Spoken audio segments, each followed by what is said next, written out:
A mixed verdict in the Mike Madigan corruption trial. Jurors convicted him on 10 counts, including bribery. They were deadlocked on several others. And WGN's Julian Cruz has more now from the Dirksen Federal Building in the Loop.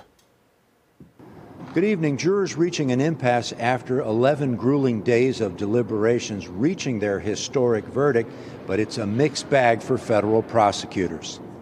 Michael Madigan, who stood at the very top of Illinois state government, stands convicted of 10 counts of bribery and corruption.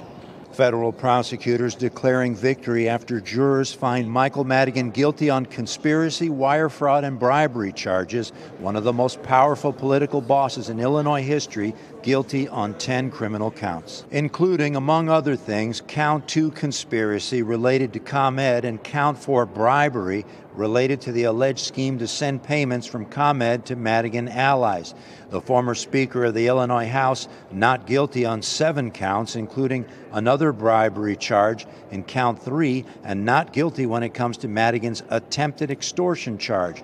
But jurors deadlocked on 6 other counts, most significantly the overarching count 1 racketeering conspiracy charge. How are you feeling, Mr. Madigan? How are you? I'm doing very well. You're the one we're concerned about. Let's go. Michael Madigan shortly after his conviction this afternoon at Chicago's federal courthouse. After 11 days of deliberations and a 4-month-long trial, jurors delivering their verdict, Mr. Madigan, nicknamed the Sphinx, absorbing the verdict with no visible reaction.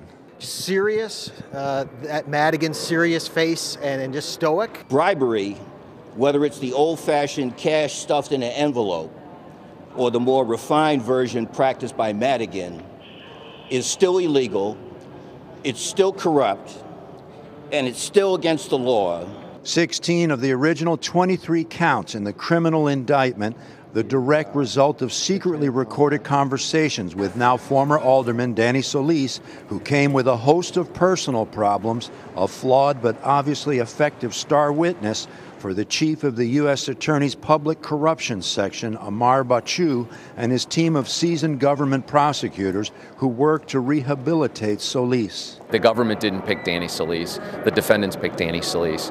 Mike never intended to break the law. Mike McLean's defense team thumbs up after today's verdict. Madigan's alleged political fixer, McLean, leaving the building after jurors were completely deadlocked on all 6 of his criminal counts. Jurors unable to agree on count 1, counts 19 and 20, which involve wire fraud related to the alleged Chinatown scheme and tax business for Madigan's private law firm.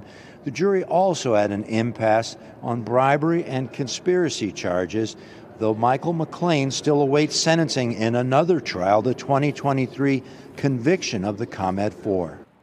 Several of the charges against Michael Madigan carrying maximum 20-year prison sentences. A sentencing date has not yet been set. At the Dirksen Federal Building, Julian Cruz, WGN News.